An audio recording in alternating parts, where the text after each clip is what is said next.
ছিন্নমূল রাস্তায় যে মানুষগুলো পাওয়া যাবে তাদেরকে একটু শীতবস্ত্র দিয়ে প্রশান্তি লাভ করার জন্য। মানুষগুলো তো আসলে অসহায় না থাকলে তো পথ প্রান্তরে কেউ থাকে না।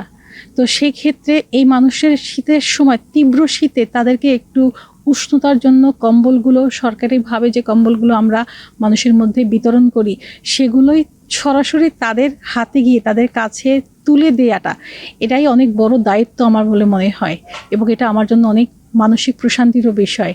তো সেই ক্ষেত্রে অসহায় মানুষগুলোকে সবসময় অসহায় মানুষের পাশে থেকে সেবা করাটাই আমাদের লক্ষ্য, এবং এই লক্ষ্য অব্যাহত থাকবে। এই তীব্র শীতের মধ্য থেকে উপলব্ধি যে শীতার্ত মানুষগুলোর পাশে কিছু করার জন্য, তাই রাতের আধারে ছুটে এসেছি মানুষের পাশে। ছিন্নমূল রাস্তায় যে মানুষগুলো পাওয়া যাবে তাদেরকে একটু শীতবস্ত্র দিয়ে প্রশান্তি লাভ করার জন্য।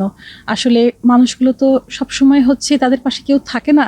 তো রাতের বেলায় টানা তৃতীয়বার অর্জন করেছে দেশের সেরা সুপার ব্র্যান্ড স্বীকৃতি বসুন্ধরা টিস্যু। যে মানুষগুলো পথে প্রান্তরে শুয়ে থাকে তাদেরকে একটু এই শীতের মধ্য থেকে কষ্ট দূর করার জন্যই আমাদের এই আজকের উদ্যোগ। আর এই শীতে সবসময় আমি চেষ্টা করব সবসময় উদ্যোগটা অব্যাহত রাখার জন্য। একই সাথে আমি উপজেলার সর্বস্তরের মানুষকে আহ্বান জানাবো, বিশেষ করে এলাকার ধনাঢ্য ব্যক্তিদের আহ্বান জানাবো। নারী কি পুরুষ এটা বিষয় না, বিষয়টা হচ্ছে আমি একজন এই উপজেলা নির্বাহী অফিসার।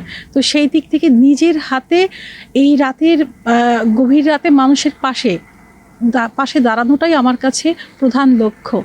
আর সহায়তার জন্য তো আমরা সরকারি পর্যায়ে যে কম্বলগুলো পাই সেগুলো তো মানুষের হাতে তুলে দেওয়ার জন্য ইউনিয়নের মাধ্যমে বিতরণ করা হয়, কিন্তু নিজের হাতে মানুষের পাশে থেকে মানুষের মধ্যে শীতার্ত কম্বল বিতরণ করা, এটা হচ্ছে আমাদের জন্য অনেক বড় মানসিক প্রশান্তি।